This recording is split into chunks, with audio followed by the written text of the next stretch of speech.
What is up, everybody? This is your boy, Teran Rodriguez, bringing you another edition of Set Point. And it's the last episode of 2020. Yes, I can't believe the year 2020 went by so quickly. It feels like yesterday that 2020 just happened. Either way, good riddance that we're going to be moving on from 2020. Got a great show lined up as we have last week's guest, Payton Chang, back on for another time this week as she and I will be talking about Athletes Unlimited. It's a women's pro sports league, and it basically has pro women's lacrosse, pro women's softball, and you guessed it, pro women's volleyball.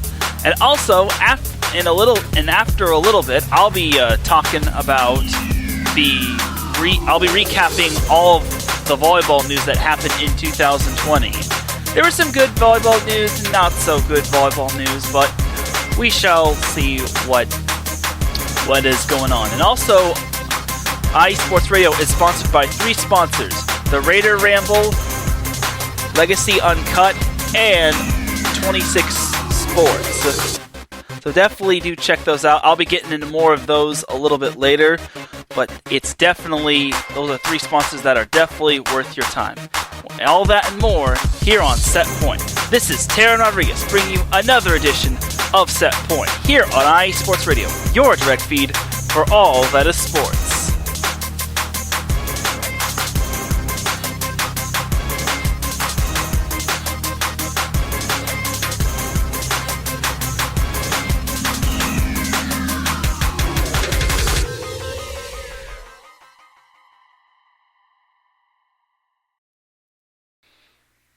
And welcome one, welcome all to another edition of Set Point. Thank you for joining me on this beautiful Tuesday evening or afternoon or wherever you're listening to. Thank you for joining me. It really means a lot. And thank you to all the listeners who have stuck through Set Point through the good times of 2020 and the bad times of 2020.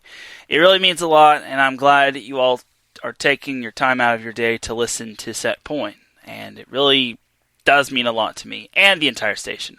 But on another note, it's time to get into some volleyball action. Let us reintroduce our guest, shall we? My guest is a returning guest from last week, as she is the social media coordinator of Athletes Unlimited. And she is also a former NCAA women's volleyball player, as she played for Stanford and Northwestern. Without any further delay, reintroducing my guest, Miss Payton Chang. Payton, how you doing today? Good. Thanks for having me on again. Happy to be here. The pleasure is all ours, and we are happy to have you back on. And it's going to be a great and fun time. So definitely strap up and sit back, relax, grab yourself something to drink, and let's get on into some volleyball action. But first, a little disclaimer and some housekeeping rules. So these are the thoughts and opinions of myself and Teran Rodriguez, and not the thoughts and opinions of IE Sports Radio, Athletes Unlimited, and any other third-party organization. So just gotta get that out of the way. So anyway, so now our topic today, we talked a whole lot about Payton last week, but this time we're going to be talking about Athletes Unlimited, which is basically the title of this show. And when I first saw the title, it kind of reminded me of Russell Wilson's Unlimited. So, Payton, definitely do take us through what Athletes Unlimited is.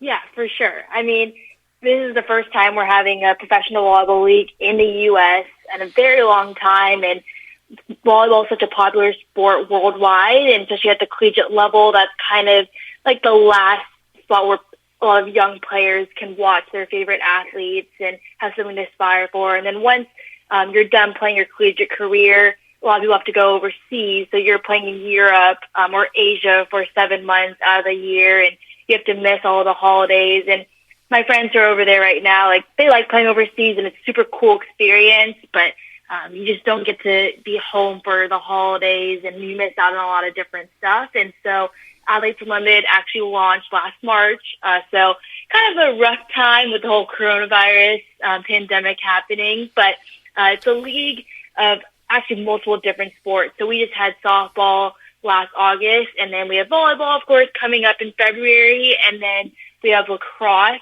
coming up next July. Then we'll have our season 2 of softball again. But it's a very different, reinvented league. So they invite around 50 of the best athletes in the whole entire world and to compete together in one location. So it's kind of funny that we invented the bubble before all the rest of the leagues had to play in one. But AU is completely different than other leagues because the athletes are the ones who are the decision makers and the stakeholders in the league. And there's no coaches, no GMs. The athletes are the ones who are inviting their fellow old teammates or competitors they played against to come join the league. And there's going to be new teams, new drafting every single week. And it's kind of like a fantasy league brought to real life. So it's super cool. I'm excited for it, and I hope everyone else is. I, for one, am definitely excited. And I didn't even know that there's not going to be any coaches or GMs or any of that stuff. That's crazy to me. Do you know any reason why there's no coaches, or is it just basically for the athletes to just do their thing and not have anyone pulling the strings?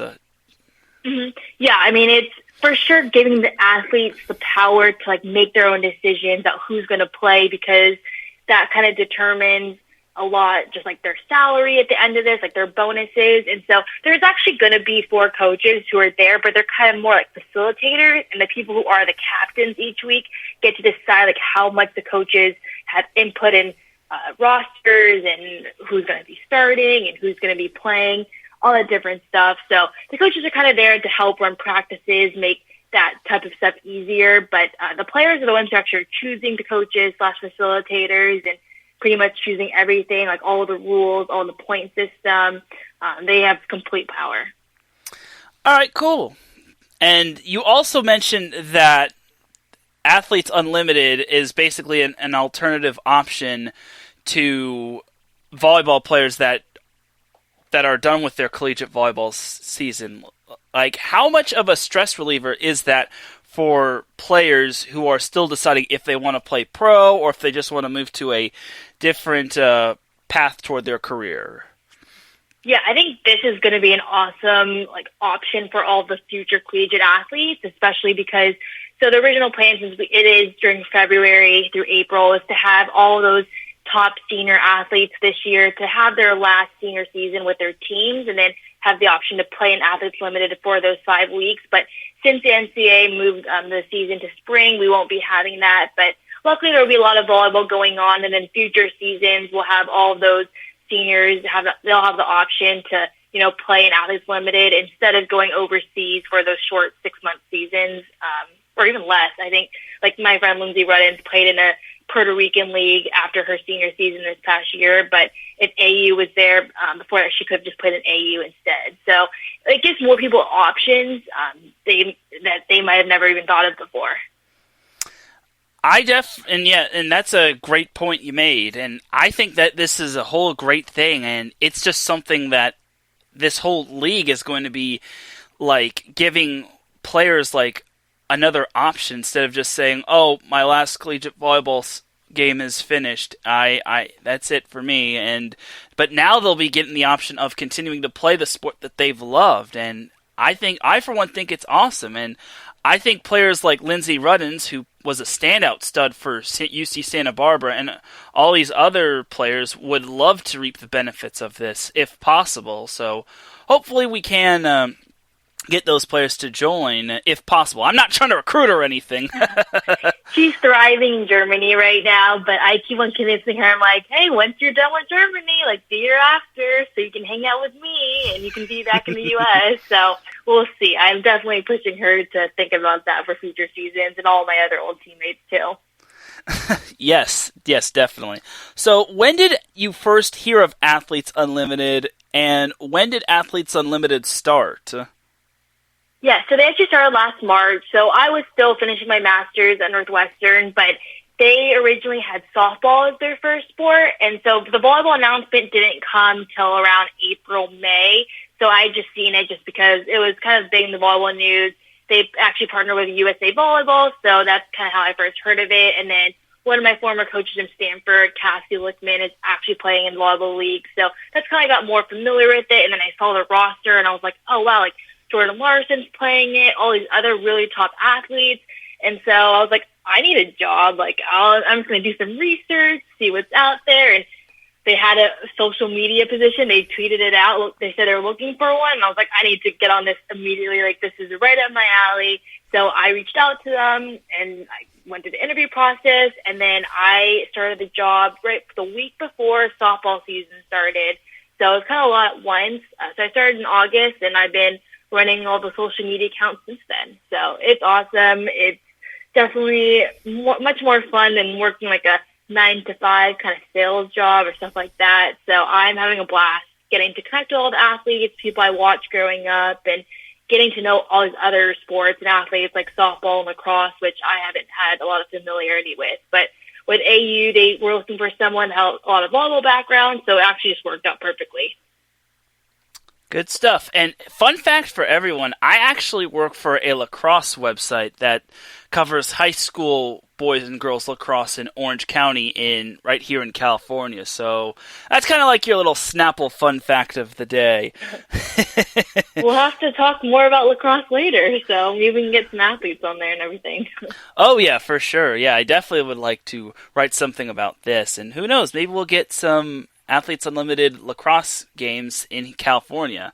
The opportunities, well, once COVID blows over, but the opportunities are so unlimited. That's why it's called Athletes Unlimited. Exactly. All right, so when you obviously talked about Jordan Larson, do you happen to know anyone else in particular that's involved in Athletes Unlimited? Yeah, for sure. I mean, like, the level of competition that's going to be there is awesome. And we saw with softball, they had girls from national teams across USA, Canada, Mexico, Puerto Rico, Italy. And for volleyball, it's going to be the exact same. Like, besides Jordan Larson, we have Carcelo, played at UCLA, was also Olympian back at Rio. And then we also have the two-time Olympic gold medalist, Sheila, from Brazil. She's considered one of the best opposites to ever play the game. So that's super exciting. She's going to try for her, I think, fourth Olympics coming up, so it's kind of like good practice for her.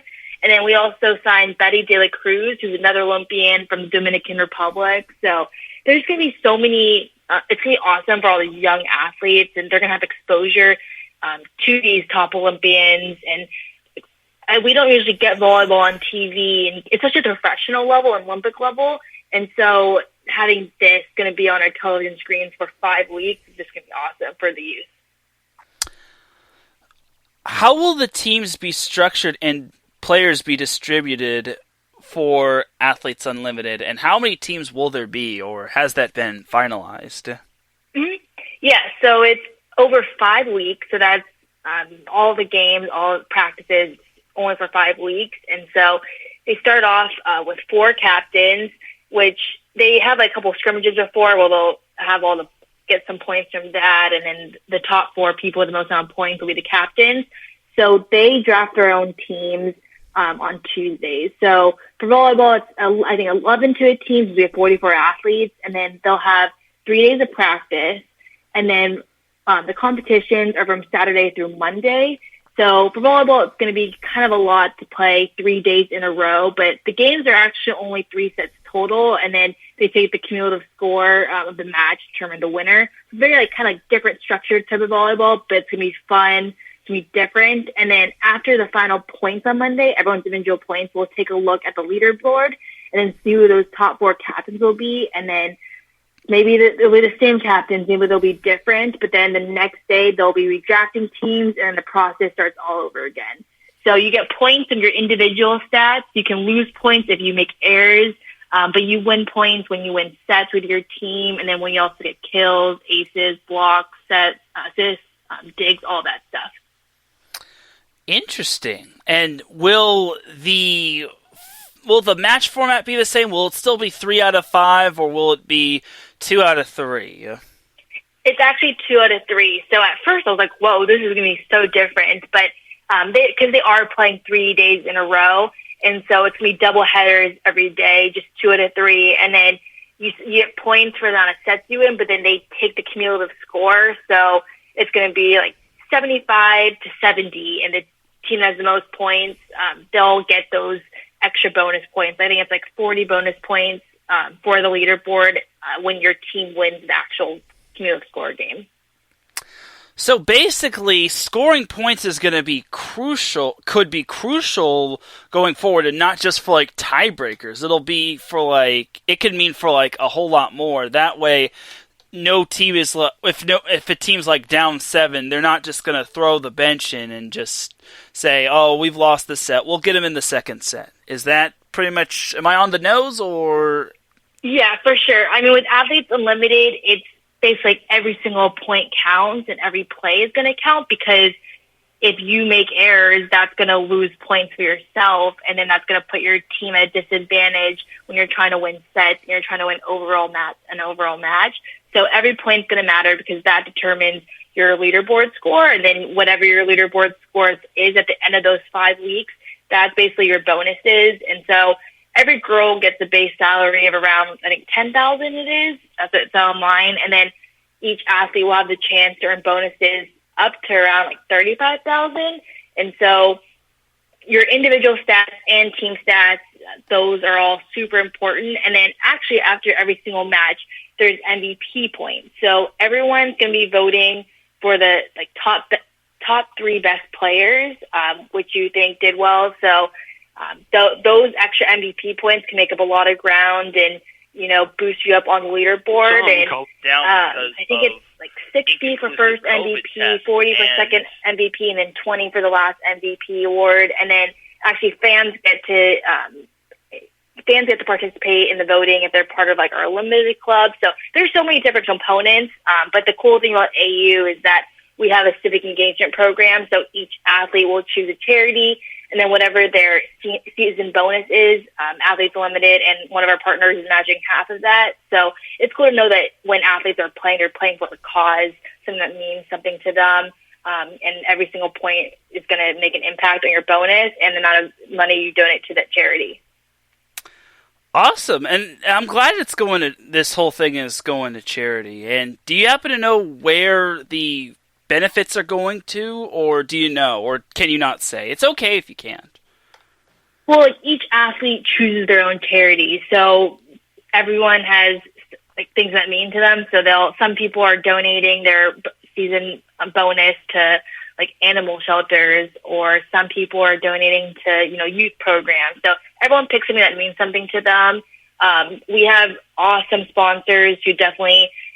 They've helped us grow, and our co-founders are awesome. And so we've been able to kind of like grow, and all the athletes get a portion of all the different, the earnings from broadcast and merch. So the athletes point of Athletes Limited is trying to give the athletes more power, just because in other leagues, like the athletes don't get say in how things go, or they're not getting all the commission from merch and stuff like that. So Athletes Limited is really trying to put their own players at a benefit. You actually read my mind about the whole athletes getting power. Like, I was going to say, do you think Athletes Unlimited is going to give... How much of a benefit will the players getting more power be, and especially for like safety purposes, considering sometimes, because volleyball, it can be a semi-dangerous sport if you don't play your cards right. Mm-hmm. Yeah, I mean, the athletes are the ones who are making their whole entire decision. So if something comes up, like, they are very willing to work with them.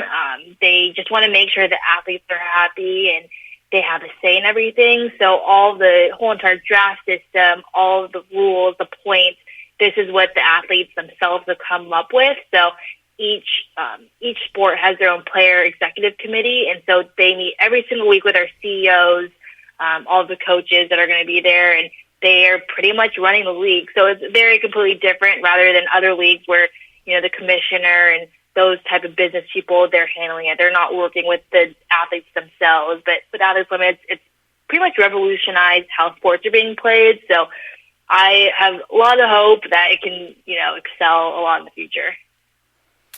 All right, cool.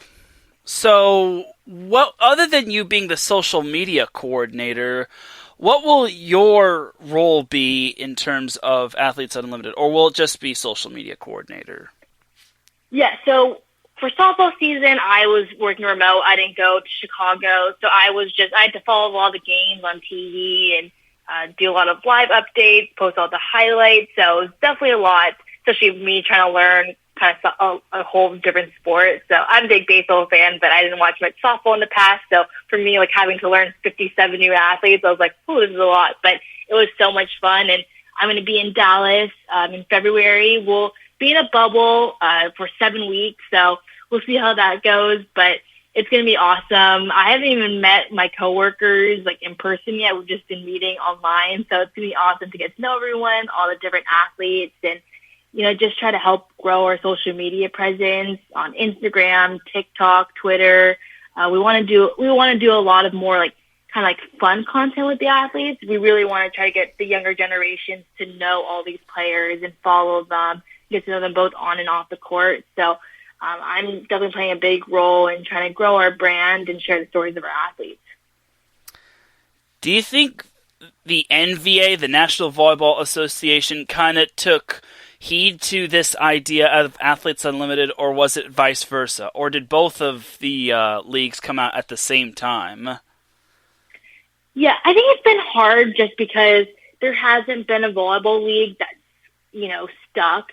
And so the thing with Athletes Unlimited is different is that our co-founders did tons of research and looking to see what fans want. And they realized that fans have an attachment to individual athletes themselves rather than, certain cities or certain teams. So our co-founders are actually looking into investing, whether it's like an NWSL team or a WNBA team, but they realize that it's kind of hard to start growing a fan base in one central city. So they thought, why not just make kind of like an all-star type of environment, like invite the top athletes, come to one location for just 5 weeks.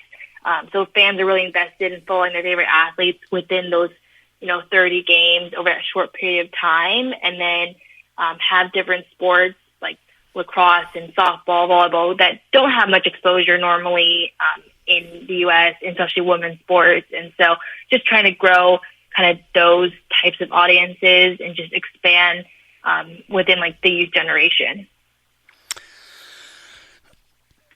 Why Dallas, Texas for the bubble, and is there a particular reason why, or do you think that could be a good hotspot for possible players wanting to look into AU volleyball, or why Dallas, Texas, or is that the safest place? Yes. We were actually supposed to be in Nashville, but then with COVID, the auditorium we're going to use was unavailable, so we actually just announced Dallas a couple weeks ago, and I think it's honestly the perfect spot to have Athletes Limited just because it's such a hot spot for volleyball. Like growing up for me, I always played against TAV, Skyline, all the different Texas clubs. And then, University of Texas and Baylor now, they're one of the top programs in the nation. And so I think being in that area where volleyball is widely played and known, I think it's great. And especially Dallas is a big sports city. So I think it's going to be so cool, and we're playing in Fair Park, which is right by the Cotton Bowl, and so they renovated an arena, so we're going to be the first sport that's going to be playing in it. So unfortunately, we can't have fans because of COVID, but for future years, I think Dallas is going to be the perfect place to get all those younger athletes to come watch. Good stuff. So will there be a postseason or playoffs or anything of that sort, or is that still in the works? It's just 5 weeks. So the last game 30, that's where it's done. That's kind of when the points end, and then we crown our own champion. So first person I think the top 4 people get medals. So for softball, Kat Osterman, she's an Olympian. She's awesome. She was a champion for softball, and we have this huge book of Unlimited. So that's kind of like the big trophy, but they write every single person's name from the standings in that book, and we're just going to keep adding it year after year, season after season. So it's different because there's no playoffs, kind of team champion, but it's kind of just more of a celebration at the end for all the athletes' hard work over those past 5 weeks, and everyone all the athletes said that their lives changed after those 5 weeks. Like, it was just kind of the best softball experience of their lives, just because it was just such a unique way to play the game, and you're playing with the top athletes. You're learning about yourself, learning how to play with all different types of people. So it seemed like an awesome experience. I wish I was there in Chicago, but for softball, but I'll be there later this August. How difficult was it to or to learn different sports like lacrosse and softball? Yeah, I mean, for softball, it just started really fast because I started working for AU like a couple of days before the game started. So for me, I think the hardest part was just learning the different athletes. Like, I'm a big baseball fan, so I was able to pick up kind of everything else, and the games are a little bit shorter than baseball, so I think that was fine. But I've never had to like live tweet games before or post up stuff, so that was just a cool experience for me to kind of learn all of that. And it's actually kind of different because since you're basically representing all, like, both teams, all these athletes, you have to post about when every single athlete does something good. So instead of, like, for example, if I was the social media coordinator for the Dodgers, I'd only be, posting videos when Dodger players were scoring home runs or had really good strikeouts. But with As Limited, every single player is, like, your own. So you have to post about all of them whenever they did good. And they're all stars and Olympians, so I just have to keep on posting. So that was a lot. And lacrosse is also a really fast-paced game, like volleyball. So they haven't determined the lacrosse point system yet, so I'll have to learn that once volleyball season's done. But I'm excited for volleyball. We obviously haven't done it in person yet, so I'm maybe a little bit nervous about how the whole like live tweeting stuff's gonna go. But I mean, I've played volleyball my whole entire life, and it's gonna be a super exciting experience for me to watch really high level volleyball. And I haven't been to a volleyball game since my last one, so I'm excited to watch live sports in person. So I saw on the website that men's volleyball is also in the works, as well as a couple other sports like women's soccer and women's basketball. How big is that for men's volleyball to get its own second league, as well as like women's basketball getting another league and women's soccer getting another league as well? Yeah, I would be so excited if men's volleyball had a league with AU, just because, I mean, I have always had a blast watching the men's volleyball teams, whether at Modern Day or at Stanford, and so it would just be so cool to have such high-level volleyball in the U.S., and, it's strange because women's volleyball, most sports, like the women's sports are underrepresented compared to the men's, but with volleyball, it's kind of the complete opposite, so men get less coverage than women do. So I think it would be really cool to have, a men's volleyball league in the U.S. and get all those top players to come play. And that would be a great alternate idea. And who knows, maybe the NVA and maybe Athletes Unlimited can maybe do a crossover or maybe combine. Just an idea. Yeah, just a possible idea.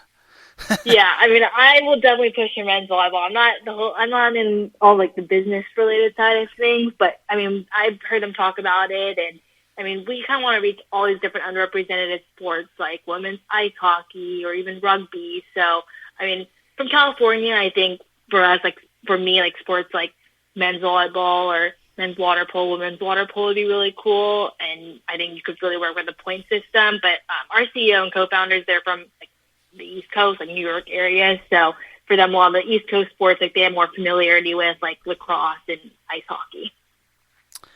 So when it comes to these non-mainstream sports, such as like volleyball, lacrosse, rugby, softball, etc., how big is it for the non-mainstream sports to get their own league and get their own recognition? Considering the NFL, the NBA, and MLB are always there to steal the spotlight, and pretty much it's just everyone wishing there would be a pro lacrosse league or a pro volleyball league for like Christmas.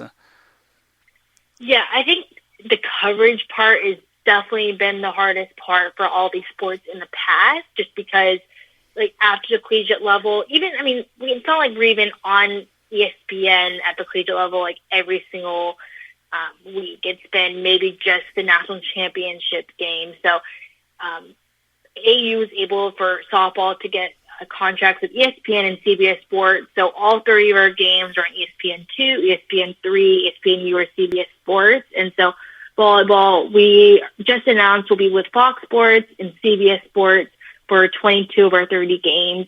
The rest of the 8 games, we're trying to do some type of live streaming, whether it's on Twitch, YouTube, Facebook Live, one of those things. But fans have never had exposure before to these sports. And so we know that if we give them this product, we give fans opportunity to watch these top athletes, they will watch it and they will want to know more about these athletes. And we are confident that we can put a great product out there. And we did with softball, and we got, I think it was like 4 million viewers over those 5 weeks. So it was just great having all the exposure, and people reach out to us saying that, you know, their daughters and their sons are able to watch these top athletes and they'd never had before, and now they're huge fans. So it's been super cool seeing all these comments. And internationally, we partner with the Olympic Channel, so they've streamed our games in 200 plus countries, which is just so exciting for athletes. You know, a lot of them are going to be playing Olympics in the future, and so it's just cool seeing that over just 5 weeks, we're able to have people write in that they're so interested in watching women's sports, and we're able to grow exposure to all these different sports. I was going to say, that was actually going to be my next question. CBS Sports, the CBS Sports Network and Fox Sports are going to be broadcast for AU volleyball. How big is that, knowing that those two are going to be broadcasting volleyball, and that volleyball is going to get more recognition for volleyball fans? Oh, it's so awesome. I mean, we're having Kevin Barnett and Selima Rockwell, two like rock stars in the volleyball community, going to be broadcasting these games. So it's going to be so cool to watch, you know, all these Olympians and college players that maybe you haven't watched in a couple of years, even maybe like 10 years, but they're going to be on your television screen every single weekend for a whole entire month. And with the whole collegiate season going on too, there's going to be so much volleyball going on, and it's going to be awesome. Like, I'm super excited. I'm happy I get to be there in person, but for people watching at home, they're going to be extremely lucky. And if you don't have cable, we actually put all of our games on YouTube once the season's done, so you'll have that to wait for. And we're going to have 8 games on some type of streaming platform to be announced. And you also said that AU volleyball is going to be on ESPN and ESPN2 and ESPN3. With that being one of the biggest sports streaming channel in the world, how big is that, and how crucial is that to get for these athletes to get like recognition and whatnot? So ESPN was actually for softball. So never mind. Unfortunately for volleyball, our partners for this season are Fox Sports and CBS Sports. But for softball, most of our games are on ESPN2, ESPN3, and a couple are on ESPNU. But I mean, we had almost 4 million viewers over those 5 weeks just on the ESPN channels, you know, which shows that people are interested in watching women's sports, and you know, we have the proof. I see. Got it. That was my bad. But it's still a big deal for softball, because I think softball doesn't get the same love as baseball does, in my opinion. And the NWSL is is also a softball league that's kind of small and kind of hard to recognize. I didn't even know about this until someone brought it up to me back when I did a baseball podcast. Yeah, I mean, my roommate from college, she plays for the Washington Spirit, which is an NWSL team, and they've had a Challenge Cup over the summer, and I was like, oh, I'm so excited to watch games, and then they're only on CBS Sports All Access, so I was like, oh, I have to pay to watch them, rather than for AU, they were on just normal CBS Sports, so it was just cool having that on, you know, live broadcast national TV, so it was super cool. Could anyone possibly make a career working for AU, whether it's like softball, lacrosse, or volleyball?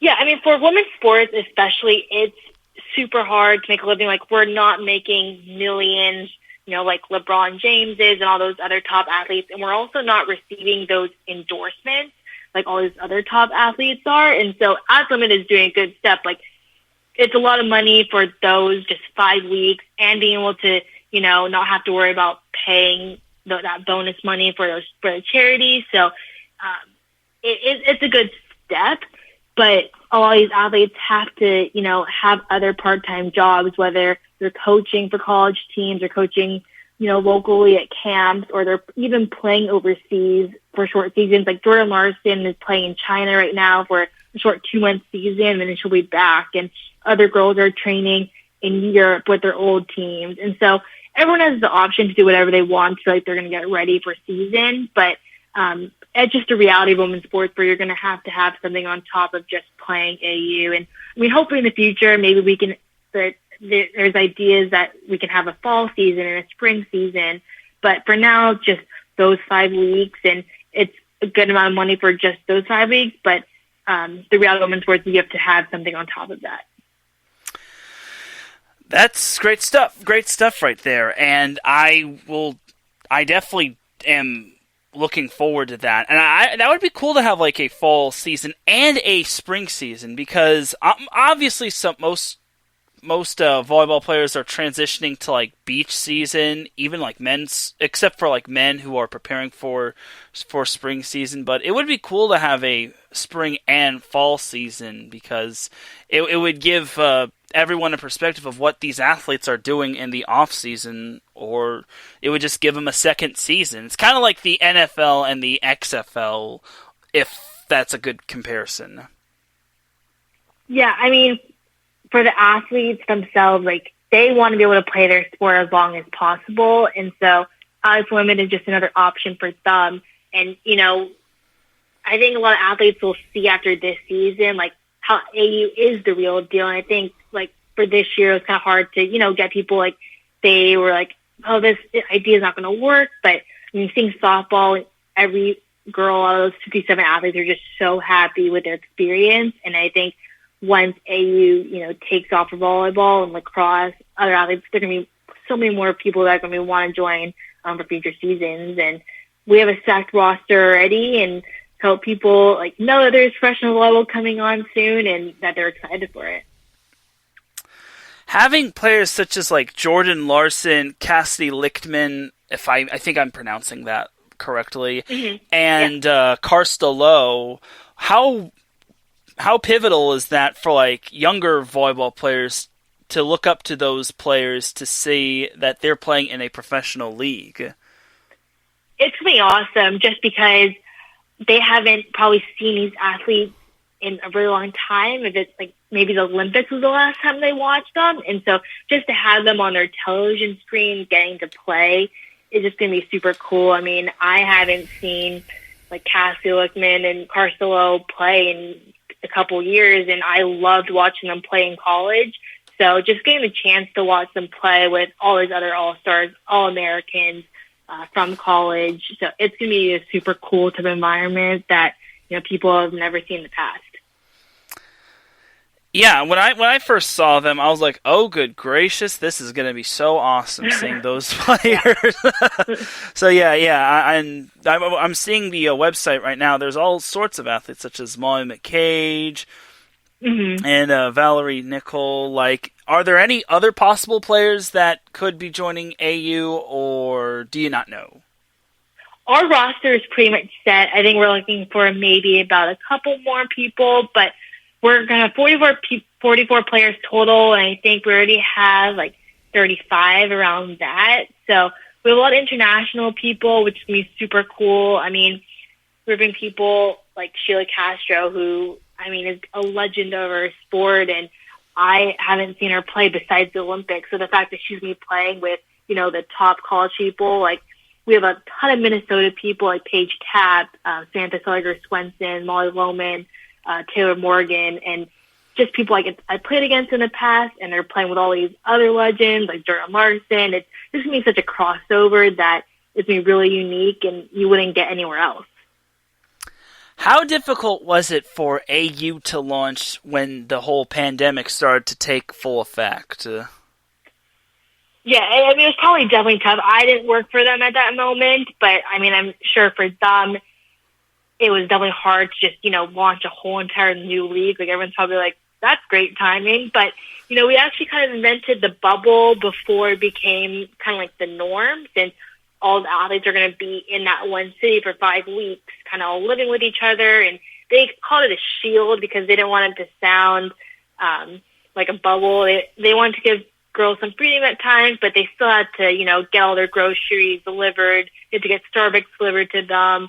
I think they even had to give their keys up at times, and they could pretty much only go from, the field back to the hotel. So they're all living there. We had 0 positive COVID tests over those 5 weeks, which is, so great for those, 57 athletes on top of all the staff members that were out there. So everyone is super responsible because they want to be able to play their sport and, really spread women's sports out to the whole entire world.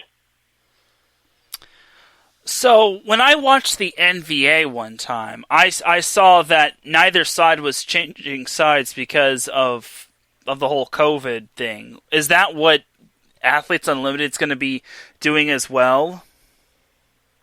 I don't know the logistics for that yet, but I mean, probably, I guess, since it's only 2 out of 3, you might not need to switch sides. And it's not like beach volleyball where, sides and win, it has an actual impact on the game. So we could see that, we could not, who knows? In February we'll find out.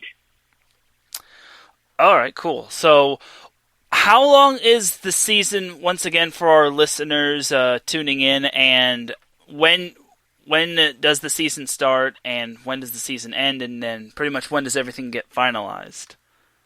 Yeah, so the first game will be on February 27th. So it's a Saturday, and then the last game will be on March 29th, is a Monday. So the games are from Saturday through Monday, and then drafts are on Facebook Live on Tuesdays.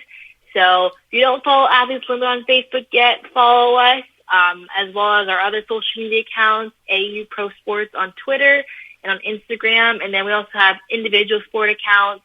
So that's only for Instagram, though. So our volleyball Instagram is at AU Pro Volleyball. So lots of fun content on there. We have drills, highlights, more just get to know our athletes, and it's coverage that we've never seen before.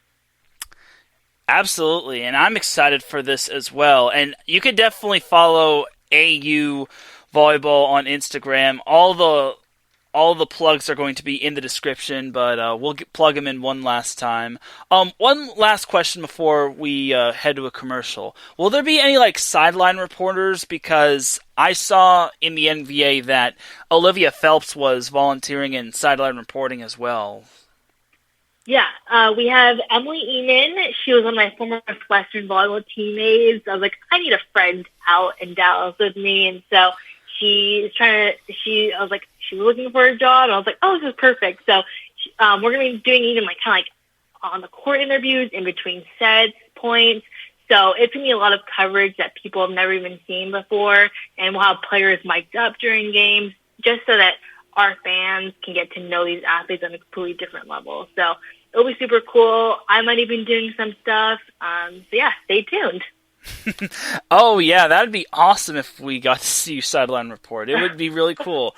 You mentioned mic'd up and the noise and kind of the noise. Once this whole pandemic blows by, will there be fans allowed to attend some of these games, or is that still to be determined? Oh, for sure. I mean, they almost started selling tickets for the softball league since we launched beginning of March. They're about to sell tickets, and the whole pandemic happened, so they couldn't. But that's the plan. Is hopefully we can have packed stadiums. I'm not sure how many people can fit in that arena in Dallas, but hopefully we can have packed stadiums, because I mean, when I was at the Final Four, we sold out, I think, 20,000 people, and so we know that if we give people the option, they'll want to come watch. Yeah, and that was huge right there, that the NCAA Women's Volleyball Final Four sold out, and that just goes to show you that volleyball continues to grow throughout the entire world, and it's not just a sport you can play for fun or just play in high school / college. It can be played professionally as well, don't you think? Mm-hmm. Yeah, for sure. I mean, it was just frustrating though because we'd have like our semifinal game on ESPN2. Like we couldn't even have our national championship game on ESPN, but they play, like high school football games on there instead. And so we just keep on pushing because we know that fans are interested in watching women's sports, and we know that we can put a product out there, people will watch it. Exactly, and I hope for that too, because ESPN did actually put a couple games on primetime this year. They put Notre Dame and Pitt, or Pitt at Notre Dame, and I think it was Kansas State at Texas, or vice versa. Either way, they did put 2 games on national television, which was awesome. So hopefully AU volleyball and all the other AU sports can get that national recognition as well. So, yeah. Mm-hmm. Yeah. Mm-hmm. But thank you, Payton, for being on tonight, and I think that's pretty much everything we've covered about Athletes Unlimited. You have anything else you want to share about Athletes Unlimited before, or any fun facts about Athletes Unlimited before we head to a commercial? Just follow our social media accounts. Feel free to reach out, and if you get a response, they'll be from me. Awesome, and we definitely appreciate all your work, and hopefully we'll be able to see some AU volleyball in the near future. So thank you very much, Payton, for being a guest on our show. We really appreciate you. Where could all these people find you on Twitter and all over the place? Yeah, my own social media accounts are at Payton Chang, Payton with an A, not an E, and all the other accounts are at AU Pro Sports. So yeah, give us a follow. Yes, definitely do. So we're actually going to take ourselves a quick commercial break. When we come back, I will be going over all the volleyball news that happened in 2020 and pretty much be reflecting on all that's going on with Set Point. So you're listening to Set Point here on IE Sports Radio, your direct feed for all that is sports.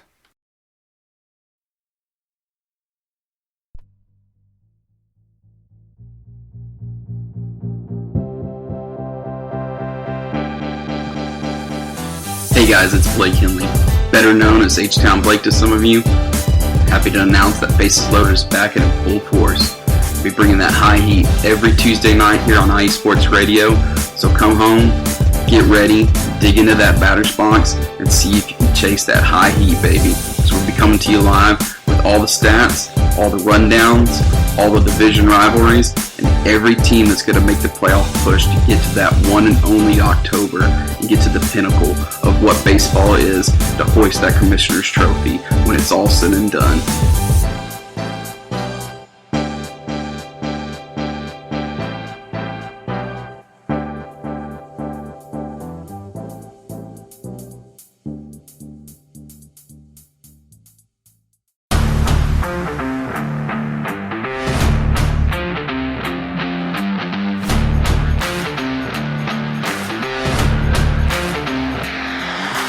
What's good, fight fans? It's your boy, Marcus Los Great, here to give you what you want, here to give you what you need. Yeah, man. Yeah. I'm coming to you live, straight from your mama's basement with a crispy, awesome white tea. We're coming to you live every Tuesday at 10 p.m. Eastern Standard Time.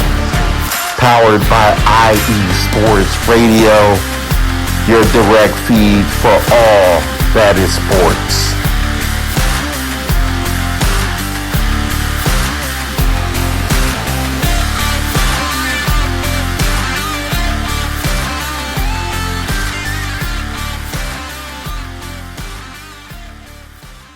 And you can catch Gloves Off and all of our amazing shows here on IE Sports Radio. They're definitely worth the listen. They do not disappoint, I promise you.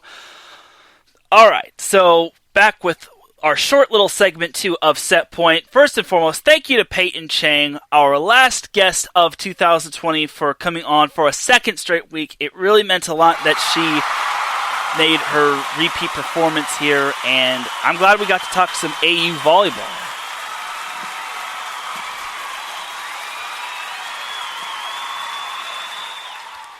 So before I conclude the show and recap most of everything of what 2020 is, iSports Radio has not one, not two, but three sponsors. Our first sponsor is the Raider Ramble, the Las Vegas Raiders' outlet of delivering the latest in Raiders football news with tons of articles daily written by a staff full of talented sports writers. You can follow the Raider Ramble on social media at the Raider Ramble. You can also follow them on Instagram at the Raider Ramble, and then on Facebook at the Raider Ramble. Except you don't put the at in front of the Raider Ramble. They're just the Raider Ramble on Facebook. But either way, that's the Raider Ramble. They put out great content. Even as a Chargers fan, they do a great job with their content. So definitely give that a read if you're an NFL or Raiders fan. Anyway, our second sponsor is Legacy Financial. It's definitely been a tough year in terms of 2020. However, you can stay positive and keep your faith by continuing to work hard. That is the big goal right there. If you're ever in need of financial help and you need some financial advice, call 951-732-0130 or 510-928-2104 to book your appointment today. Andrew and Io are two people on a mission to help families build a legacy. You can follow Legacy Financial on Twitter at legacy_uncut and then on Instagram at SimsUncut. And our last sponsor of the day is 26 Sports. Are you looking for interviews with champions, contenders, and prospects inside the combat sports? Well then, look no further than 26 Sports with Michael Ruda. He also recaps shows throughout the month. You can follow him on social media on Twitter at Wolf2988, and you could also follow him on YouTube, 26 Sports. That's 26 spelt out, and then sports afterwards. Once again, 26 Sports, delivering your boxing and combat sports news faster than a Mike Tyson punch to the face. I just made that one up. But anyway, definitely do check out our three sponsors. We definitely have to give a thank you to all three of our sponsors for sponsoring iSports Radio. It really means a lot. All right, so we have about 5 minutes until our next show goes live, and I just want to reflect on everything that's happened in 2020. So obviously it's been a tough year in terms of volleyball. We didn't have a men's volleyball season. We partially didn't have a women's volleyball season. We had a fall women's volleyball season, but it just wasn't fully meant to be. We didn't have a whole lot of AVP events, and even when we did have AVP events, there weren't any fans. We only had 3 AVP tournaments, just 3.